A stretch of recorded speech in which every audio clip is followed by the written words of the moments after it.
Hi, my name is Julie Weaver and I'm a teaching professions student at Buckeye Career Center. This is my FCCLA project called Color Out COVID in the category Interpersonal Communications.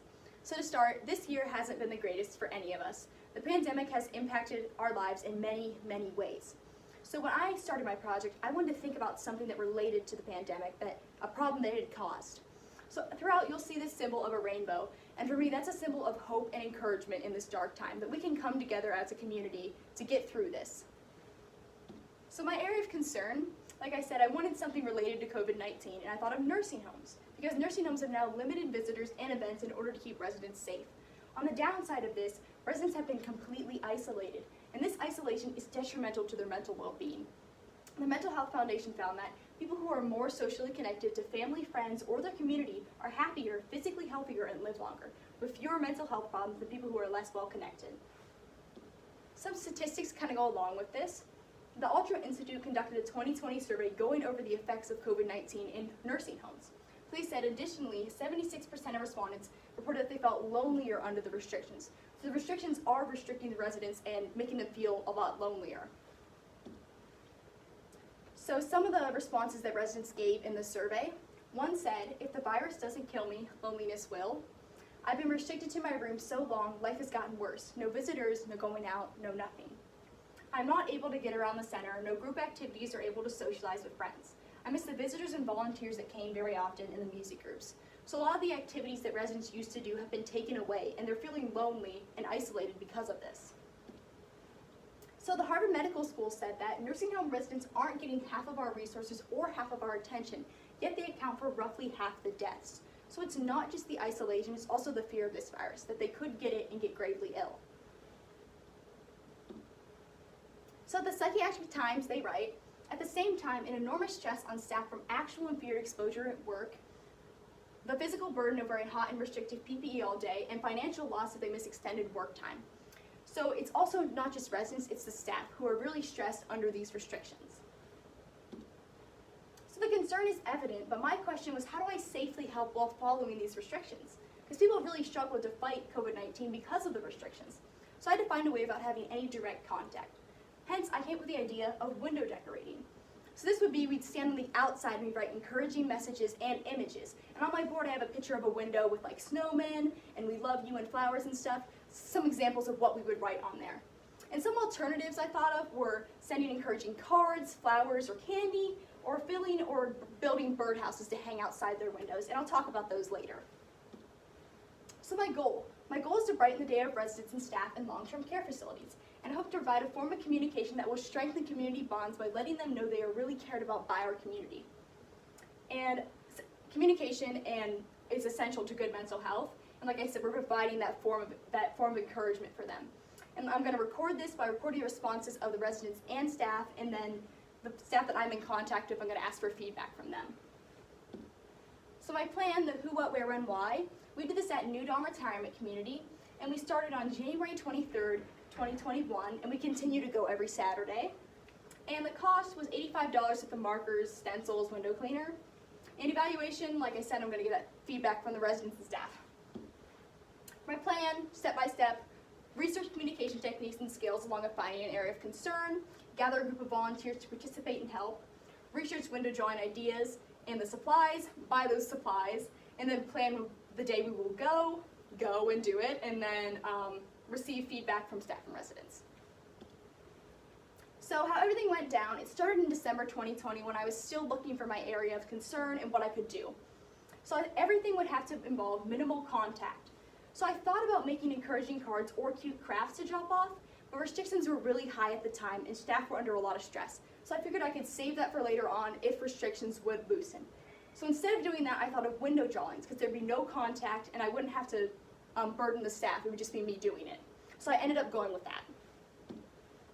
So planning in contact, January 14th, I contacted New Dawn Nursing Home, and they gave me approval right away to decorate their windows. So next I gathered a group of volunteers, and then I researched the drawing and inspirational quote ideas and what markers were safe for windows.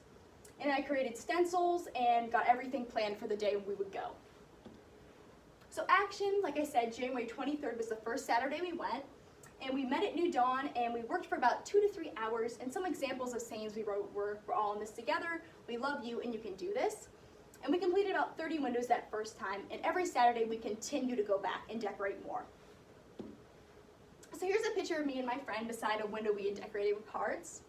And then there's a picture of me writing an inspirational quote, and then there's a snowman. And then here's a group of volunteers beside a window they had decorated, and there's all of us beside the New Dawn sign. Here's a window with rainbows on it to kind of fit our theme of hope and encouragement. And there's all of us decorating the therapy room windows. So evaluation, I do believe I was successful because the responses I received from New Dawn. Some residents would smile and wave at us, say thank you, or talk to us about their lives. And staff members would sometimes come out and thank us. Like I said, I'm going to continue to go to New Dawn to prolong this impact. And I do believe community bonds were strengthened as members from schools, clubs, and the community came to decorate. And this really showed that the community cares for each other. As community, we help to brighten the day of these nursing homes. So these are some feedback that New Dawn staff and residents gave me. One staff member said, "Everyone loves it. The therapy room right in front of the exercise bike looks awesome." And then a New Dawn resident said, "Thank you so much. You've made my day." And the New Dawn staff member said, "The windows look great." So follow-up, I'm continuing to work with New Dawn and I continue to decorate the windows, but I've also branched out to other activities. So now that restrictions have loosened, volunteers and I have made Easter cards to give to the residents. I'm currently in contact with New Dawn about maybe helping with some of their Easter activities also. And here's a picture. My 4-H club helped me decorate these cards. Here's a picture of some little kids with stickers in their cards, and then there's some older girls there making a few cards. Here's a completed card that one of the kids was holding, and then here's a stack of cards that we completed. So impact, communication skills that were strengthened and changed. This year, due to the need for social distancing, we rely on different forms of communication. Instead of being in person, we are now online a lot of times. So this is kind of where I drew my idea from. Since I couldn't be in person, I had to really think about what I could do. I worked around the restrictions in order to solve my problem. I changed and I adapted. I feel like some people have given up. They've just said we can't. What I did was I took my knowledge of verbal and nonverbal communication and applied them to this situation. My question was, how can I change these and apply them to the situation that COVID has put us in? So communication skills used, verbal would be the speaking and writing, talking to the residents, the conversations we had, and the writing the encouraging messages.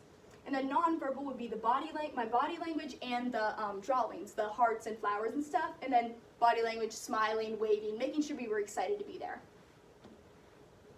And then cooperation and collaboration. While I was collaborating with New Dawn, I wanted to make sure I wasn't being a burden. Didn't want to give the staff more stuff to worry about, so I texted them, let them know when I was coming.